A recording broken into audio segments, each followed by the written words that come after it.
Okay guys, so I recently watched the first episode of Dragonball Daima, and I just want to say, this is exactly what Dragon Ball Super should have been, from the quality of it, to the storytelling, to the way it pays not only homage to the end of Dragon Ball Z, but it gives us like the first half an episode is basically a recap of the Buu saga, only we're watching it from the perspective of the new villains going forward.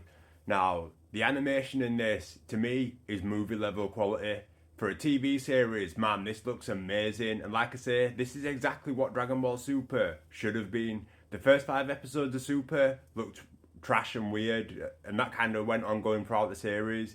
But this first episode looked immaculate. There wasn't a single line out of place or anything like that. And the story alone is interesting and captivating. I can't wait to see what's going on already. The world building in this, I think it was a 30-minute episode. The world building in it, absolutely great. And also, this taking place just after the events of Z, or recently after the events of Z. You know, Trunks in this is only like 9 years old or something like that. It gets mentioned, but you know, this is a great time period. You know, personally, I'm not a fan of things that happen in Dragon Ball Super.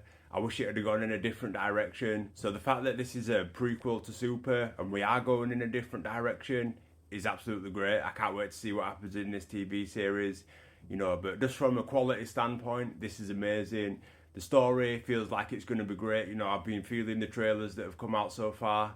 I don't necessarily love the idea of turning everybody back to a kid, but I could understand it. You know, when these characters are getting older, we need an excuse to either introduce some new younger characters or make these characters young again. We're obviously going with the making them young again theory or aspect of it, you know, but it'll be interesting to see a Kid Vegeta with Kid Goku. That's something that we've never seen before, so things like that are going to be super interesting, along with all the other gang being kids. I think it's just going to be kind of a interesting, wacky story on that aspect. But I'm hoping that this is a deep, you know, not necessarily a meaningful story, but a story that has stakes and you can get into, where you're kind of worried for the characters and what's going to happen and the outcome of things.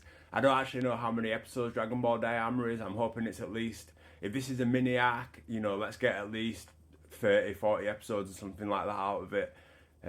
Overall, like I say, I kind of wish we got this instead of Super. You know, Super's probably like 10 years old at this point. Maybe not 10 years old, actually. 8 years old, or however old Super is. I wish this was what we got instead of Super. You know, it feels like a very connected continuation of Z. Like I say, the whole part where the villains are watching the events of the Buu arc unfold, you know, the animation in that looks great. I don't know whether that's animation from Dragon Ball Kai or whether they've actually redid the few scenes with this modern animation. I'm not too sure, but either way it looks great. And you know, overall this first episode, amazing. If you're a Dragon Ball Z fan, this is exactly the sort of material and content that I've been looking forward to for so long. But yeah, let me know what you guys think of this series so far. I'm really looking forward to see where it goes, and overall very pleased with it. 10 out of 10. You know, it's a great start to this TV series, but let me know what you guys think.